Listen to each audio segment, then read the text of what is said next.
তো আর কি। তো উনি সেবার হচ্ছে ফরিদপুরে যায় কুস্তি খেলার জন্য।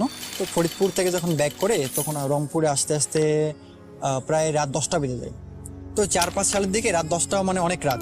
তো অতটা এদিকে যেহেতু উত্তরাঞ্চল অতটা ওভাবে উন্নত হয়নি, তো ওরকম অত গাড়ি ঘোড়া ছিল না। তো উনি রংপুর থেকে যখন রওনা দেয়, একটা ভ্যান পাইছিল, ভ্যানে করে রওনা দেয়। তো রংপুর থেকে আমাদের হচ্ছে ওদের গ্রাম, আমাদের বাসা আর কি, প্রায় 30 থেকে 40 কিলোমিটার হবে। তো চৌধুরানী পর্যন্ত ওই ভ্যানটা আসছে, আর এদিকে আসবে না। তো চৌধুরানী থেকে নেমে পড়ে। তো চৌধুরানী থেকে গ্রামটা প্রায় 2 কিলোমিটার হবে রাস্তা। তো 2 কিলোমিটার রাস্তা, এখন একটা রাস্তা আছে মেইন রাস্তা যেটা, সেটা একটু ঘুরে আসতে হবে। আর একটা ভিতর দিয়ে, গ্রামের ভিতর দিয়ে একটা রাস্তা আছে, সেই রাস্তা দিয়ে আসলে একটু তাড়াতাড়ি হবে। তো উনি যেহেতু বলবে যে এদিক দিয়ে তাড়াতাড়ি হবে, তো আমি এদিক দিয়ে যাই, তাহলে আমাদের জন্য সুবিধা হচ্ছে। তো এখন উনি বের হলো, হাঁটতেছে, হাঁটতে হাঁটতে সিগারেট খাচ্ছে, সিগারেট ধরে হাঁটতেছে।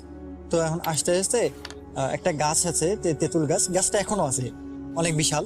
তো ওইখানে আসার পর একটা কান্নার আওয়াজ পাচ্ছে। তো কান্নার আওয়াজ, বাচ্চার কান্নার আওয়াজ। তো এখন উনি ভাবতেছে আচ্ছা এত রাতে কান্নার আওয়াজ কই থেকে আসবে। তো আচ্ছা উনি অত কিছু না চিন্তা করে উনি খোঁজাখুঁজি শুরু করলো। তো খুঁজতে খুঁজতে দেখে যে রাতটা যে চাঁদনি রাত। তো এখন উনি দেখলো যে গাছের মধ্যে, বেশি না, প্রায় 8 থেকে 10 ফুট হবে, এই উপরে একটা বাচ্চা কান্না করতেছে। তো এখন বলতেছে কে কে কে ওখানে। তো বলতেছে যে ইসমাইল কাকা, আমি। তো বলছে উনি কণ্ঠ শুনে বুঝতে পারলো যে ওনার এই গ্রামের ছেলে। তো উনি বললো কিরে তুই এত রাত এখানে কি করতেছিস। বলছে কাকা আমি তো চৌধুরানী গেছিলাম বাজার করতে, তো আসতে ধরে প্রায় রাত হয়ে গেছে। তো আমি তো অত কিছু না ভেবে আমি আসতেছি, একটা কুকুর ধাওয়া করছে আমার। তো আমি সেই ভয়ে দৌড়ে এসে গাছে উঠছি। তো আমি গাছে উঠছি, এখান থেকে অনেক আমি আর এখান থেকে নামতে পারতেছি না। তো এখান থেকে কেউ আর যাচ্ছেও না, আমি তখন তো এখানে গাছের মধ্যে বসে আছি, কেউ আমাকে আর নামাতে, আমি এখন নামতে পারতেছি না, আমি এখন বাসায় যেতে পারতেছি না। তো বলতেছে ও আচ্ছা, তো থাম থাম, ওখানে থাম।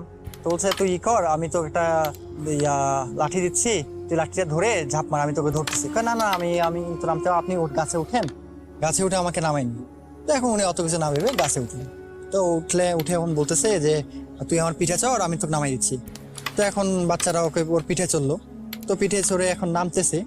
তো বেশি দূরত্ব না, জাস্ট যেহেতু 10 ফুট, মানে একটু ঝাঁপ মারার ব্যাপার। এখন ওই বাচ্চারা যেহেতু ঘাড়ে আছে, সে তো ঝাঁপ মারতে পারবে না, এখন গাছ বয়ে বেয়ে নামতে হবে।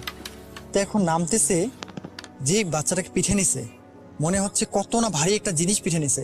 এবং উনি বুঝতেছে মানে কেউ ওর পিঠে